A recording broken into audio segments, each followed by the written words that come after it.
Les principes et les faits, du 28 mars 2022. Les principes, ce sont les grandes idées qui déterminent ce qu'on doit penser, être et faire, seul ou en collectivité.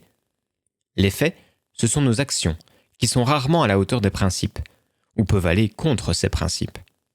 Qu'il y ait un écart entre les principes et les faits ne signifie pas qu'il faille abandonner les principes. Par exemple, on considère par principe que la famille est le lieu de l'épanouissement premier de tous, de la régénération et de l'équilibre de chacun. La société s'est constituée autour de la famille et le législateur a élaboré des lois en se fondant sur des principes la concernant. Ces lois n'étant pas les mêmes au cours des siècles. Cependant, beaucoup de familles sont dysfonctionnelles. Alors, que doit-on faire ? 1. Dire qu'à l'avenir on devra supprimer les familles, nouveau principe. Ou 2. Chercher pourquoi les faits noircissent le principe, et puis chercher comment améliorer les familles. Il est tentant pour presque tout le monde de vouloir jeter le bébé avec l'eau du bain. Il est tentant de tout rejeter en bloc lorsque nous sommes frustrés, insatisfaits. Cela vaut pour la famille, pour l'amour, pour la société, pour la justice, pour la politique, les enfants, le progrès, etc. Parce qu'on ne sait pas penser le monde, et que l'on croit pourtant être capable de le penser. Parce qu'on se trompe sur soi, on se trompe sur le reste. Et l'on finit tout seul dans une yourte au fond des bois, avec juste une connexion Internet pour créer son compte YouTube et dire à quel point on rejette le monde actuel. Sauf un de ces principes majeurs, l'addiction à l'image. Même lorsqu'on dit tout rejeter de ce monde, il faut encore qu'on le montre aux autres, au monde. Ce paradoxe vient de l'incapacité à penser les principes. Ce qu'il faudrait, c'est 1. Penser les principes, à l'aide des outils adaptés, dont les philosophes. 2.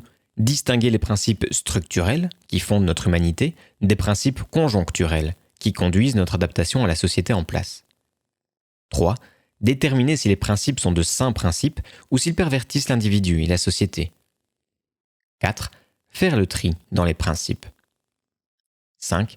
Élaborer de nouveaux principes ou restaurer d'anciens principes qui se sont avérés fonctionnels. Inspirer le législateur. 6. Agir pour rapprocher les faits des principes. Cela commence par se changer soi et se faire citoyen. 7. Agir pour que la loi valorise les faits qui se rapprochent des principes et condamne les faits qui s'en éloignent. Inspirer le législateur. D'un côté, on ne fait que condamner des principes en refusant toute information qui pourrait nous amener à un niveau de réflexion supérieur. Et on se dirige tous ensemble vers le néant. Nihilisme de nos sociétés actuelles. De l'autre, on est vraiment capable d'accepter la différence, qui est toujours une différence d'idées en réalité, et on va vers un progrès humain. Dans notre société actuelle, on ne veut plus penser les principes, et l'écart entre les principes et les faits. On ne fait que rejeter ce qui exige un effort de pensée, quitte à se faire du mal, mais sans comprendre le lien entre la cause et les faits.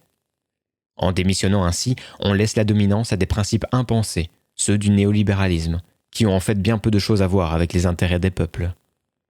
Si l'on ne pense plus l'écart entre les faits et les principes, alors il n'y a plus de progrès possible. On dirait que c'est ce que tout le monde veut, souffrir. Notre livre a pour objet de penser l'écart entre les principes et les faits, de produire de nouveaux principes et d'apprendre au lecteur à réduire les écarts. Le livre « Un pas vers une écologie de l'enfance » est disponible sur Amazon et sur le site de l'éditeur.